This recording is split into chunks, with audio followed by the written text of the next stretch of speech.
नमस्कार, मैं हूं रंजीत कुमार और यह है अखाड़ा कुशीनगर। वो धरती जिसकी पहचान अतीत में बुद्ध और वर्तमान में पिछड़ेपन के धुंधलके के बीच कहीं ठहरी हुई सी है। और ये ऐसा तब है जबकि यहां के लोगों का प्रतिनिधित्व ऐसे शख्स के हाथ में है जो देश का गृह राज्य मंत्री है, जिसकी पहुंच 10 साल से सत्ता में रही कांग्रेस के आला कमान तक है। आखिर ऐसा क्यों है, आज हम जानेंगे। और हमारे साथ हैं आरपीएन सिंह जी। आपका बहुत बहुत स्वागत है। धन्यवाद। और स्वागत है यहां की जनता का, कुशीनगर की जनता का, जो सवाल जवाब के सिलसिले में हमारे साथ होंगी। आरपीएन सिंह जी, पहले दौर की वोटिंग हो गई उत्तर प्रदेश में और जो पोल परसेंटेज है वो पिछले बार के मुकाबले कहीं ज्यादा है। कई कई जगहों पर तो 10% से भी ज्यादा है।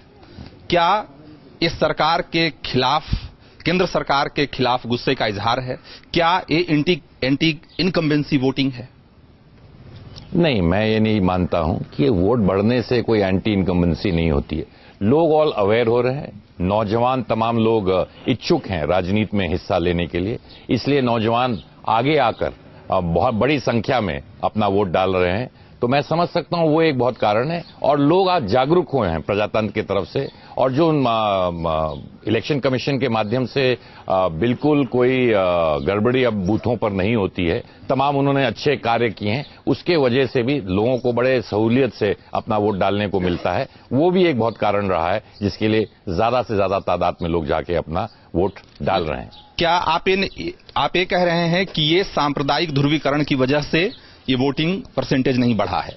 नहीं, अगर आप देखें इसके पीछे जो पिछले 1-1.5 हफ्ते में, 2 हफ्ते में उत्तर प्रदेश में जिस तरह की सियासत चल रही है, उसकी वजह से जो ध्रुवीकरण हुआ है, क्या उसकी वजह से पोल परसेंटेज नहीं बढ़ा? आप ये कह रहे हैं? त्रिपुरा में लोकसभा के, विधानसभा के चुनाव हुए थे तो वहां 80% ज्यादा हुए थे, वहां कोई ध्रुवीकरण की बात नहीं हुई थी। एक सवाल आगे बढ़ने से पहले आपकी यहाँ की जनता से लेना चाहेंगे। आप कुछ कहना चाहेंगे? कोई सवाल है आपके मन में जी? अपने सांसद से करना चाहेंगे? हाँ, हमारे सांसद जी ने तो काम कराया यहाँ पे और इतना विकास कराया जिसकी वजह से यहाँ जनता पूरी खुशी नहीं, जनता जो इन्होंने काम किया है, इस काम की वजह से लोग यहाँ पे आज। सवाल क्या है?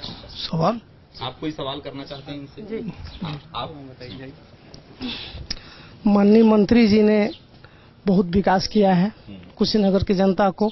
इस विकास की वजह से दोबारा सांसद बनने जा रहे हैं और इनकी सरकार बन रही है, तो इनके मन में क्या है कुशीनगर का विकास का अगला कार्यक्रम हम चाहेंगे। अगली बार जीत के आएंगे तो क्या कार्यक्रम है, क्या योजनाएं हैं, जानना चाहती है आपकी जनता? अब प्रयास मैंने किया कि इंफ्रास्ट्रक्चरल डेवलपमेंट यहाँ ज्यादा से ज्यादा तौर पर हो पाए। सड़कों के माध्यम से जो मूलभूत सुविधाएं, आपने अपने ओपनिंग स्टेटमेंट में कहा था कि पिछड़ा हुआ इलाका है, बड़े गर्व के साथ कह सकता हूं कि जो 25 सालों में इस जनपद में काम नहीं हुआ, मैंने इन 5 सालों में कार्य करने का प्रयास किया है। परंतु अभी भी बहुत मूलभूत समस्याएं इस इलाके में है, शिक्षा में हो, स्वास्थ्य में हो, नौकरियों पर हो, इन सब चीजों पर ध्यान देकर इन सब चीजों को, और एक इंटरनेशनल एयरपोर्ट यहां हमने नींव रखी है।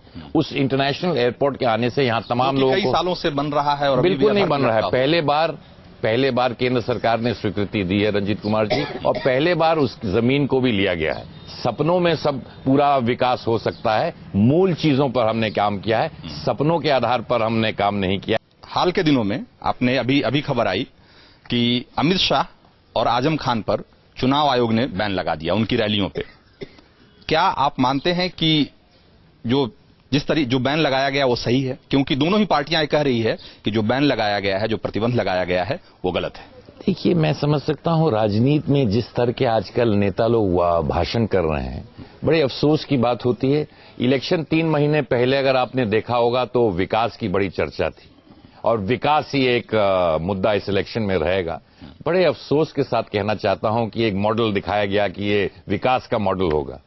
पहला चरण अभी इलेक्शन का शुरू नहीं हुआ था तो विकास तो दिखाई नहीं दिया। भारतीय जनता पार्टी जो पुरानी बात करती थी उस पर फिर आ गई। तो क्या ये देश वही विकास चाहता है? तो विकास की जो उन्होंने एक सपना 3 महीने पहले दिया था, विकास के बारे में तो वो भूल गए। और अगर कोई भी इस तरह की बातें, गलत किस्म की बातें करती है, इलेक्शन कमीशन अपने पूरे राइट में उसका जांच करके जो सही निर्णय होगा इलेक्शन कमीशन उसको देखेगी। उन्होंने कुछ कारण हुए होंगे, मैं रोजाना टेलीविजन तो देखता नहीं ना, क्योंकि मैं खुद प्रचार में हूं। ये आप मान रहे हैं कि बीजेपी और समाजवादी पार्टी संप्रदाय के आधार पर ध्रुवीकरण करने की फिराक में है। आप ये कह रहे हैं, कहना चाहते हैं? नहीं, ये तो हम 20 साल से जो देख रहे हैं उत्तर प्रदेश में। लेकिन आपकी पार्टी के कैंडिडेट हैं, उन्होंने भी जिस तरह का भाषण दिया, मोदी के बारे में जिस तरह का बयान दिया, क्या आपको लगता है कि बिल्कुल उसके बारे में कांग्रेस पार्टी ने कहा कि बिल्कुल कांग्रेस पार्टी विश्वास इस पर रखती नहीं है, और अगर उस चीज की जांच की गई तो उन्होंने वो बात जो उन्होंने कही थी वो 6 महीने पहले की थी। उसने उस समय तो बात की नहीं थी जब वो कांग्रेस के उम्मीदवार थे। अब किसी ने 6 महीने पहले या 6 साल पहले किया था, और उस कांग्रेस पार्टी ने क्या कोई अपराध या कोई गलती जो आप 6 महीने पहले करते हैं, इस वजह से उसके बारे में हमको पता नहीं था, और जब हम वो सामने आप लोगों ने उसको सामने लाया तो हमने कहा कि हम कोई कार्रवाई नहीं किया। हमने उसके खिलाफ बोला कि हम इन ऐसे बयानों पर कभी भी हम राजनीति नहीं किया है। इस बयान पर हमने उस बयान से अपने पूरी पार्टी को दूरी करी, और उन्होंने इलेक्शन कमीशन पे उन पर कार्रवाई की। बावजूद इसके आपने उनको अपना प्रत्याशी बनाए रखा। वो पहले ही से प्रत्याशी थे, हमने बनाए नहीं रखा, हम पहले ही बना रखे थे, इलेक्शन कमीशन ने उसने किया। लेकिन अगर आप एक मोरल हाई ग्राउंड पे खड़े होना चाहते थे तो आप एक मैसेज देने की कोशिश करनी चाहिए थी आपको कि आप उन्होंने ये पार्टी जब हमारे पार्टी में नहीं थे बयान दिया, और उनको हमने बोला गया, उन्होंने अपने बयान के बारे में उन्होंने उस बयान पे सुधार भी किया। अगर आपने उनके दूसरे बयान को सुना होता तो आप हमारे पार्टी को जब पता चला ऐसा कोई बयान था, उसको सुधार करने के लिए हमारे पार्टी ने कहा, और उस चीज को उन्होंने सुधारा। चलिए एक बार फिर से हम आप जनता का रुख करते हैं। हाँ, मैं माननीय मंत्री से ये जानना चाहता हूँ, ये बिल्कुल सही है, हम लोग भी मानते हैं, कुशीनगर के सारी जनता मानती है इस बात को कि इन्होंने विकास का काम बहुत बढ़िया किया, सारी सड़कें बनवाई, स्वास्थ्य के क्षेत्र में इन्होंने बहुत सारा काम किया। लेकिन जो यहाँ का कुशीनगर जनपद का जो मुख्य रीढ़ है वो यहाँ का किसान है। ये उद्योग वाला क्षेत्र नहीं है, तो यहाँ का किसान है, और किसान गन्ने, यहाँ कैश क्रॉप गन्ना है। यहाँ की फैक्ट्रियां जब बंद हुई, ये भी सही है कि वो उस समय भाजपा की सरकार थी, केंद्र में भी और प्रदेश में भी। लेकिन माननीय मंत्री से हम यह जानना चाहते हैं कि आप इन फैक्ट्रियों के लिए या यहाँ के गन्ना किसानों के लिए क्या आप करने जा रहे हैं?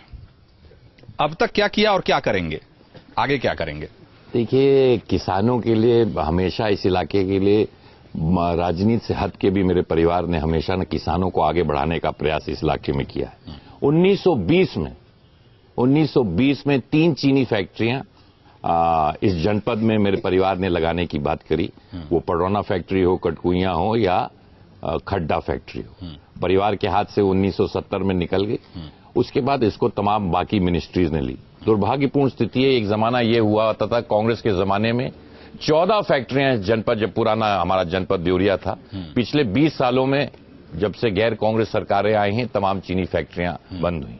लोगों का एक सवाल मेरे पे हमेशा रहता है कि आपके बगल की एक फैक्ट्री है पडरौना चीनी फैक्ट्री, ये बंद हो गई। इसके लिए बगल में नहीं बल्कि कुशीनगर में 10 में से 6 मिलें बंद हैं। ठीक है, मैंने बताया, पर पडरौना अभी बंद हुई है, तो उसके बारे में पूछते हैं लोग जो मेरे घर के पास है। ये फैक्ट्री मेरे परिवार ने लगाई, तो मैं क्यों चाहूंगा कि जो मेरे परिवार का न्यों रखा हुआ है उसको मैं बंद करने की बात के लिए, इसके प्रयास के लिए, इसको खोलने के लिए मैंने BFIR से लेके केंद्र सरकार से लेके और प्रदेश सरकार तक और मजदूरों के नेताओं के साथ गुहार की है कि इस फैक्ट्री को किसी न किसी कीमत पे चलाना जा सकता है। लोग कहते हैं कि ये केंद्र सरकार के कपड़ा मंत्रालय के साथ है, मैं कपड़ा मंत्रालय के साथ से भी यहाँ डेलीगेशन मिला था। अब ये फैक्ट्री कपड़ा मंत्रालय पे या केंद्र सरकार से नियंत्रण नहीं रखती है, परंतु प्रदेश सरकार पे हमने तमाम सरकार से बात की, उनको पत्र भी लिखा, तमाम अधिकारियों से भी बात की। बड़े दुख की बात है कि ये फैक्ट्री नहीं चल पाई। गन्ना किसानों की समस्या, भले हम लोग गन्ना किसानों को पैसा कम मिला, केंद्र सरकार ने बहुत बड़ा ऋण और लोन दिया गन्ना किसानों को कि उसके वजह से आज पूर्वांचल में और पश्चिम में किसानों को कम से कम गन्ने का पेमेंट कम दाम पर ही मिल रहा है, परंतु मिल तो रहा है क्योंकि केंद्र सरकार ने एक बहुत बड़ी स्कीम किसानों के लिए वहां से लोन माफ करवाया। पूर्वांचल की बात चली है, पूर्वांचल से इस बार मोदी जी भी प्रत्याशी हैं। बीजेपी का दावा है कि पूरे देश में मोदी की हवा है, तो यहां तो आंधी होनी चाहिए। आंधी या तूफान पार्टियां नहीं बनाती हैं, देश की जनता बनाती है। आजकल यही सुनते हैं कि आंधी किसी व्यक्ति की आंधी है तो एक भारतीय जनता पार्टी कहती है कि आंधी है। आंधी और समीकरण देश की जनता बनाती है और बिगाड़ती है। मजबूत